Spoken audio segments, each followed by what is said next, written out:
Bismillahirrahmanirrahim. Assalamu alaikum, dear students. How are you? Hope so you are doing well.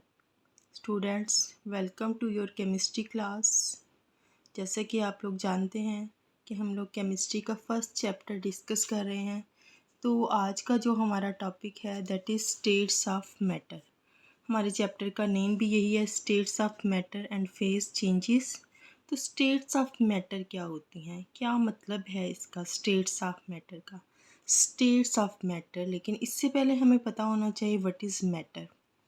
Matter किसे कहते हैं? Anything which carries weight and occupies volume, that is called matter. हम यूँ कह सकते हैं कि हमारे इर्द गिर्द कोई भी चीज़ जिसका कोई वज़न है और वो कोई ना कोई वॉल्यूम रखती है, कोई जगह घेरती है और कोई वज़न रखती है, उसे हम क्या कहते हैं? Matter. Everything around us is called matter including our bodies. यानी जब भी मैटर की बात आती है तो हम अपने इर्द गिर्द मौजूद हर चीज़ को मैटर के एग्ज़ाम्पल के तौर पे काउंट कर सकते हैं। हमारे इर्द गिर्द कोई भी, अगर आप लोग क्लासरूम में हैं तो बुक्स हैं, पेन है, आपके इर्द गिर्द जितनी भी चीज़ें हैं, बुक है, टेबल है, चेयर है, बोर्ड, पेंसिल, पेन, जो भी आप लोग यूज़ कर रहे हैं, आपकी बॉडीज़ हैं, सब किस में आ जाता है? मैटर में। तो स्टेट्स ऑफ मैटर की जब हम बात करते हैं तो मैटर जो है बेसिकली 4 स्टेट्स में एग्जिस्ट करता है, solid, liquid, gases and plasma, जिसमें से 3 जो है वो मोस्ट कॉमन स्टेट्स हैं और इन्हीं की हम ज़्यादातर बात करते हैं केमिस्ट्री में। प्लाज्मा जो है उसको बहुत कम डिस्कस किया जाता है क्योंकि उसकी जो करैक्टरिस्टिक्स हैं वो भी इतनी वेल नोन नहीं है। ठीक है, so let's discuss difference between solid, liquid and gas. अगर आपकी बुक की बात की जाए तो आपकी बुक में जो है ये सब पैराग्राफ की फॉर्म में दिया गया है। सॉलिड, लिक्विड और सॉलिड जो है इनकी करैक्टरिस्टिक्स एक पैराग्राफ में बता दी गई है।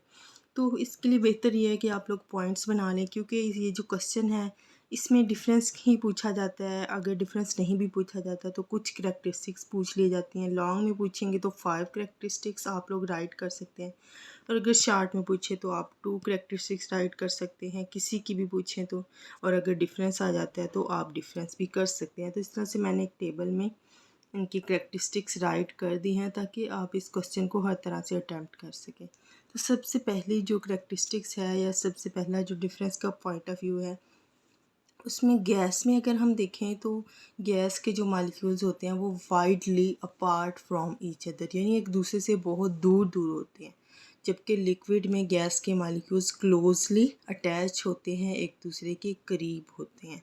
और अगर हम सॉलिड की बात करें तो सॉलिड जो है उसमें क्लोजली पैक्ड होते हैं, यानी कि लिक्विड से भी ज़्यादा जो है एक दूसरे से अटैचमेंट शो करती हैं, यानी उनका जो बॉन्ड है वो बहुत स्ट्रॉन्ग होता है, बहुत ही करीब करीब होते हैं कि इतनी कि वो कोई हरकत शो नहीं कर सकते, जस्ट अपनी ही जगह पे रहते हुए आगे पीछे वाइब्रेट कर सकते हैं। देन सेकंड पॉइंट है फोर्स ऑफ अट्रैक्शन की। अगर हम बात करें तो गैस में वेरी वीक इंटरमॉलिक्यूलर फोर्सेस होती हैं, लिक्विड में सिग्निफिकेंट इंटरमॉलिक्यूलर फोर्सेस, यानी कि काफ़ी हद तक फोर्सेस मौजूद होती हैं। और सॉलिड में तो होती ही हैं बहुत strong, very strong intermolecular forces. अगर आप सोडियम क्लोराइड को देखें, नमक का क्रिस्टल देखें, तो उसमें पार्टिकल्स क्लोजली पैक्ड होते हैं, स्ट्रॉन्ग फोर्सेस होती हैं, क्रिस्टल की फॉर्म में वो मौजूद होते हैं। लिक्विड वाटर की एग्जांपल हम ले लेते हैं इसमें, और यहाँ पे कोई भी gas, hydrogen gas, helium gas. Third point है no definite shape and volume. So class third point हमारे पास है गैस की। अगर हम बात करते हैं no definite shape and volume, यानी गैस के मॉलिक्यूल्स की कोई मखसूस शेप और कोई मखसूस वॉल्यूम नहीं होता, दोनों ही इनडेफिनेट होते हैं। आप जिस भी शेप के कंटेनर में, बर्तन में उन्हें डालोगे वो उसी शेप को अडॉप्ट कर लेंगे, और जितनी जगह उन्हें दी जाए, उन्हें एक रूम में डाल दो तो वो पूरे रूम में फैल जाएंगी, कंटेनर में डाल दें तो वो पूरे कंटेनर में फैल जाएंगी, और जिस शेप का कंटेनर होगा वो उसी शेप को ढाल लेंगी। जबकि अगर हम लिक्विड की बात करते हैं तो उनका जो वॉल्यूम होता है वो डेफिनेट होता है, वो मखसूस होता है, फिक्स्ड होता है, लेकिन शेप उनकी डेफिनेट नहीं होती।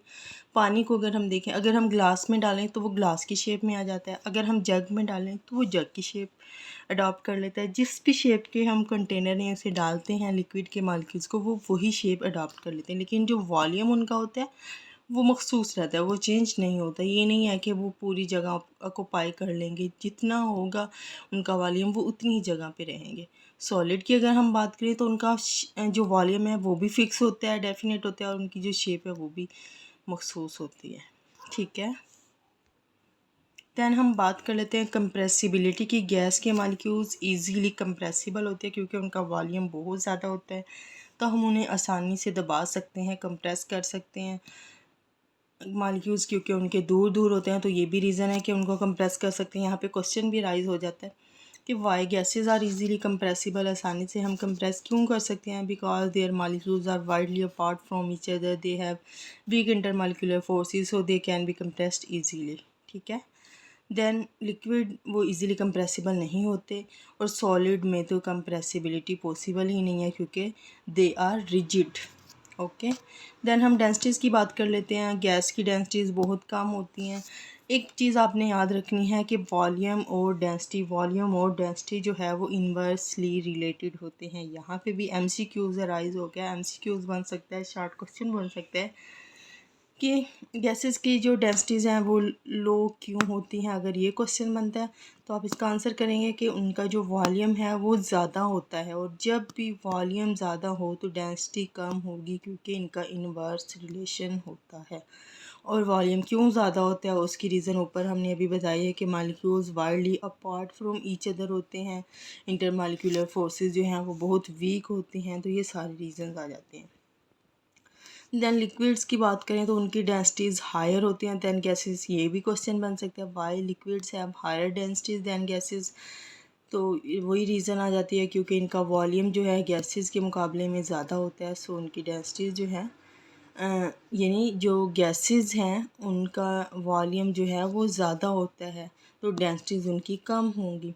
लेकिन अगर हम बात करें लिक्विड की तो लिक्विड की डेंसिटीज़ और भी ज़्यादा होती है। क्यों? क्योंकि उनके दरमियान स्पेसेस कम हो जाती हैं, मॉलिक्यूल्स करीब आ जाते हैं, इंटरमॉलिक्यूलर फोर्सेस स्ट्रॉन्ग हो जाती हैं, तो इसकी वजह से उनकी डेंसिटीज़ भी ज़्यादा हो जाती है। डेंसिटी का मतलब है डेंसर, भारीपन। कोई चीज़ कितनी भारी है, भारी कब होगी? जब उसका वज़न ज़्यादा होगा। वज़न कब ज़्यादा होगा? जब उसके मॉलिक्यूल्स ज़्यादा होंगे, करीब करीब होंगे। तो जब करीब करीब मॉलिक्यूल्स होंगे तो डेंसिटीज़ क्या होंगी? हायर होंगी। दैन सॉलिड्स की बात कर लेते हैं। सॉलिड्स की डेंसिटी सबसे ज़्यादा हाई होती हैं, और वही यहाँ पे भी।